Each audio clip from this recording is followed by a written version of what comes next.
I'm here with Roger Saunders of Prosper Business Development.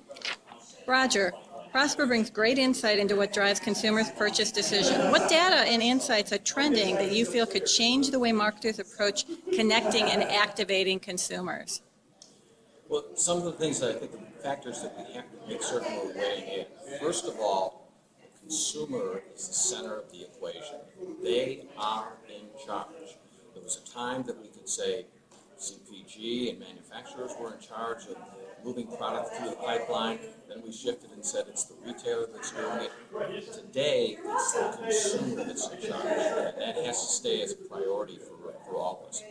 Secondly, I think that you have to take into consideration that there are very few exclusive offline consumers left in the marketplace.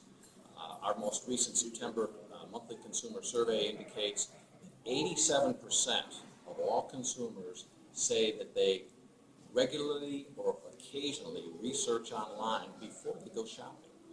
So that's a major factor, and it's telling us that there's a different media mix that has to continue to evolve as we're moving forward with these particular consumers. The third big factor that we have to recognize is that in the future, data is going to drive all decisions, whether it's in the manufacturing side, whether it's on the distribution side, whether it's allocation, whether it's product that we're moving through the pipeline. That data has to be smart data. It has to be data that makes sense for the operations people, for the marketing teams, for the allocation teams, for those retailers that are out there. And that makes things challenging. It makes things stimulating. But it's an absolute must if we're going to be able to move product in that path to purchase in a successful fashion. Four, what we all want to make certain that we're looking at, and the Valassis team has done a great job of explaining this to us, is you have to really understand that target. That target consumer is everything. You have to do the right thing for the right consumer at the right time. Along with the target, you have to make certain, you have to understand that the consumer is moving through different distribution channels. Much as we use multimedia in our lives, we use different channels as well. It's very easy for the consumer to wake up in the morning. She may be online and reading the morning newspaper. Then she's out shopping, and it's very easy for her to say, I'm going to a mass merchant or a department store, or maybe going to a dollar store all in the same day.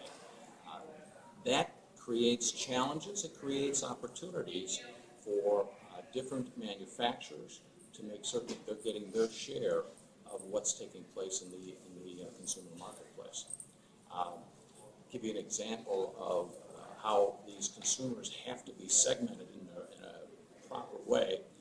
We can use something as simple as smartphones. 60% of all consumers in the United States now carry a smartphone. But there's some differences. I'll take it in broad groups. Boomer generation, for example, only 1 out of 2 consumers carry a smartphone. When it gets to Generation X, 72% of them have a smartphone, and 78% of millennial generation carries a smartphone with them. That puts them in a position of being in charge and shopping and making use of that particular tool. The millennials and Generation X, some 35% of the millennials are saying that they're using their smartphone regularly to comparison shop. What happens then is they're coming into the store better prepared, more informed, they have an intent, and they're ready to make their shopping experience